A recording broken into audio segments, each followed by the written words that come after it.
pro São Paulo no Mineirão há 34 anos. Isso. Ponto pra Minas Gerais, né? Porém, o Cruzeiro vai encarar um jejum também. Isso. Lá no Rio Grande do Sul, jogando contra o Internacional. E faz tempo que o Cruzeiro não sai feliz do Beira-Rio, hein? Vitória do Colorado, 1-0 pra cima da Raposa. A gente não pode aceitar esse tipo de resultado. A última vitória no estádio do Inter teve esse cara aí como protagonista. Kleber, o gladiador do Cruzeiro, vai para a cobrança. Kleber, com paradinha, bateu! Gol! 2 gols do camisa 30 marcaram a vitória do Cruzeiro em 2010. 15 anos já se passaram e o Cruzeiro não voltou a vencer no Beira-Rio. Foram 9 jogos, 7 derrotas e 2 empates. Termina o jogo! 0 pro Inter, 0 pro Cruzeiro. Durante esse período, o Cruzeiro até venceu o Inter fora de casa. Mas os jogos não foram em Porto Alegre. Primeiro em Novo Hamburgo, no Estádio do Vale, em 2013. E aí a comemoração do líder do Campeonato Brasileiro vai disparando com esta vitória. E em 2014, no Estádio Centenário, em Caxias do Sul. Marcelo Moreno, ele acreditou, insistiu. Moreno, 3 para o Cruzeiro, 1 para o Internacional. Jogos que ajudaram o Cruzeiro a levantar a taça do Brasileirão por 2 anos seguidos. Em 2023, a vitória no Beira-Rio quase veio, mas foi quase mesmo. E o John, olha o John, o Wesley tirou o goleiro, perdeu! Wesley agora tá do outro lado e enfrenta o Cruzeiro no fim de semana. Debaixo de chuva no Beira-Rio, Wesley! Para o jogo de amanhã no Beira-Rio, o técnico do Cruzeiro tem à disposição 2 jogadores que conhecem bem o adversário e podem ajudar a quebrar esse tabu. Matheus Henrique tem história com a camisa do Grêmio, o principal rival do Inter. Esteve no clube entre 2017 e 2021. Ele participou de 16 grenais e só perdeu 2. Ganhou até título em cima do Inter. 1 pro Grêmio, 1 pro Inter. É tetracampeão gaúcho, o Grêmio. O Cruzeiro ainda tem Wanderson, que sabe bem o que é marcar um gol nesse confronto. Fez gol aqui contra a gente? Isso. Fiz 10% de multa. Vamos esquecer isso aí. 10% de multa. Vamos esquecer isso aí, é passado. Agora só falta marcar o primeiro gol pelo Cruzeiro. Estou muito feliz de poder defender essa camisa aqui, que tem uma história muito grande, né? E agora, desse lado aqui, com certeza eu creio que a gente vai construir uma linda história que é o que todos nós queremos. Bom, se aquele jejum não entra do lado do Atlético, não entra a desfavor do Cruzeiro também, né? Tem que pegar tudo pra ele, né? Tentar enxergar esse jogo... Motivação, né? Um jogo dificílimo, Marcelo, mas enxergar como um desafio, uma oportunidade de dar a volta. Ganhou o jogo de estreia, se ganhar esse segundo, 6 pontos, 100%, tá bacana, né? Mas tá uma dúvida no ar aí, né? A dúvida do Gabigol, né? O Gabigol, a gente sabe que ficou fora dos treinos, foi ao Rio pra julgamento de um recurso, a gente sabe que ele tem aquela questão do doping, né? Ele deve ser liberado, ainda vai esperar 90 dias aí, mas assim, voltou a tempo. Acho que vai treinar hoje à tarde. E aí ele estando à disposição, é importante tê-lo em campo. Porque não foi bem no jogo na Argentina, mas fez gol na estreia contra o Mirassol. Claro. Atacante tá fazendo gol, você mantém em campo o cara pegar embalo. O Inter, pedreiraça. Você acha que o Cruzeiro muda ali taticamente pra pegar uma pedreira dessa? Cara, eu acho que o Leonardo Jardim tem que pensar numa mudança tática, encorpar o meio-campo, e aí o Romero é a melhor opção dos caras que estão fora, né? Eu sei que o Wallace não vem bem, tem gente que quer o Romero no lugar do Wallace. Eu acho até que é uma mudança plausível. Você colocaria os dois. Mas talvez os dois e mais o Matheus Henrique com um pouquinho de liberdade pra chegar à frente possa ser uma alternativa. Vamos ver o Campinho? Campinho... Você colocou os dois não aqui pra aposta gente ver? nisso. Não aposta nisso. Aposta num time mais convencional, com um quarteto de frente. Eu acho ofensivo demais pra levar pro Beira-Rio. Eu até gosto da ideia, mas pra esse jogo especificamente, eu acho que é hora de encorpar o meio-campo. Eu utilizaria o Matheus Henrique um pouquinho mais avançado, tiraria um dos 4 da frente, talvez o Wanderson, e aí montaria um time com um pouquinho mais de força no meio-campo. Se empatar, pra mim, já tá ótimo. Se vencer, é coisa linda. Aí, 100% de aproveitamento seria uma vitória incrível. E Inter invicto ainda na temporada. Invicto na temporada. Belo time, né? Empatou com o Bahia na Libertadores no meio de semana. Tá liberado pro almoção de sabadão. Isso, vamos beleza? nessa. Isso Ó, mesmo. se liga porque hoje tem amistoso da seleção feminina Brasil contra os Estados Unidos, 6 horas da tarde, com transmissão do Sport TV e o Gui Pereira, que tá lá em Los Angeles. O crescimento Bet Esporte, a bet do Zico. Alô, alô, muito boa tarde. Globo Esporte já está no ar. Ó, o fim de semana com temperaturas amenas, mais quente pelando nos gramados. Nesse fim de semana, neste domingo, tem Atlético contra São Paulo no Mineirão e o Cruzeiro jogando contra o Internacional lá no Beira-Rio. Daqui a pouquinho, Henrique Fernandes vai estar aqui no estúdio para analisar esses confrontos. Vamos começar agora com informações do Atlético, porque o Galo recebe o São Paulo no Mineirão às 4 horas da tarde e com transmissão da Globo. Chamar para nossa resenha do Globo Esporte aqui, Rafa Potter, que está no Mineirão. Ô Rafa, conta pra gente como é que tá a previsão de público. Muito boa tarde, Rafa.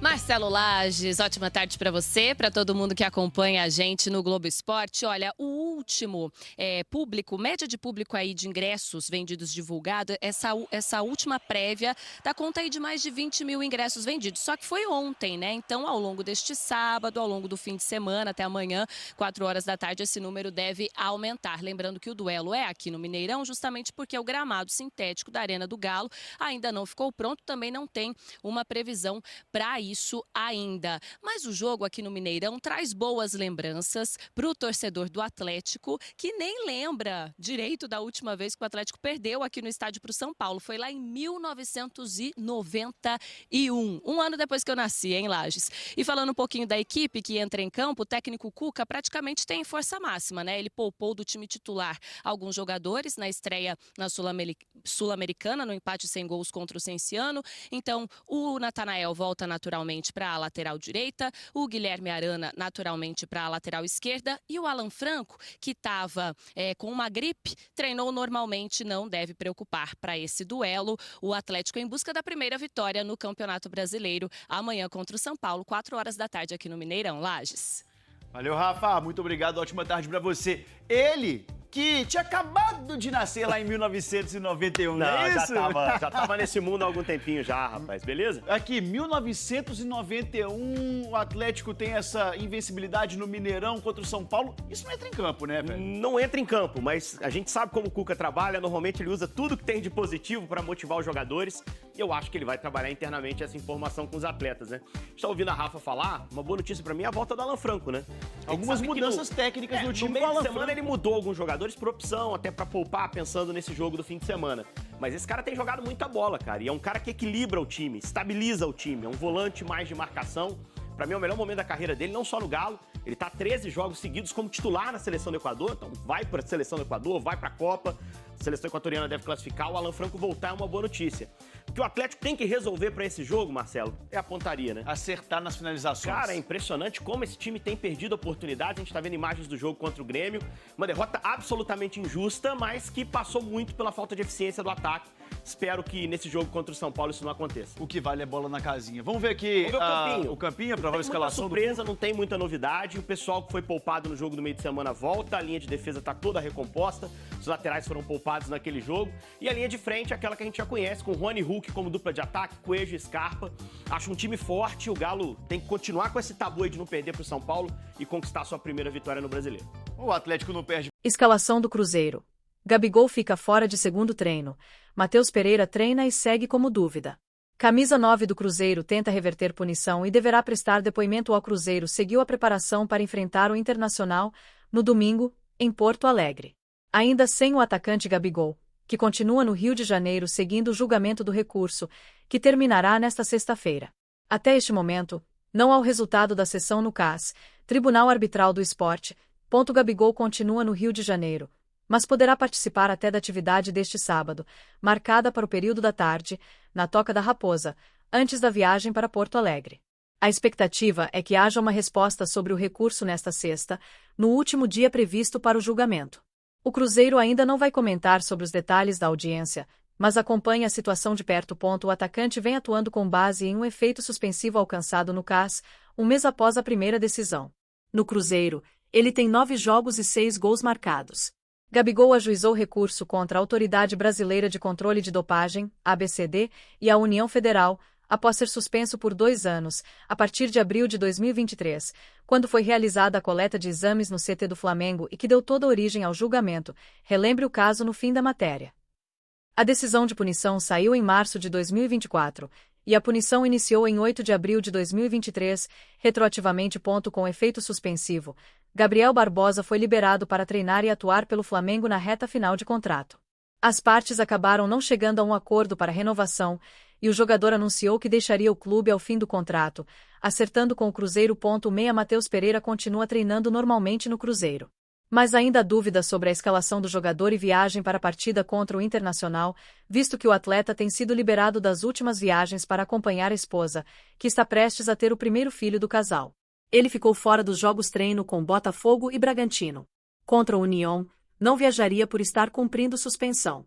A tendência é que o meia fique fora desta partida. Provável Cruzeiro: Cássio, William, Fabrício Bruno, Gamarra, Jonathan Jesus e Vilauba, Wallace, Lucas Romero e Matheus Henrique, Wanderson, Dudu, Caio Jorge e Gabigol.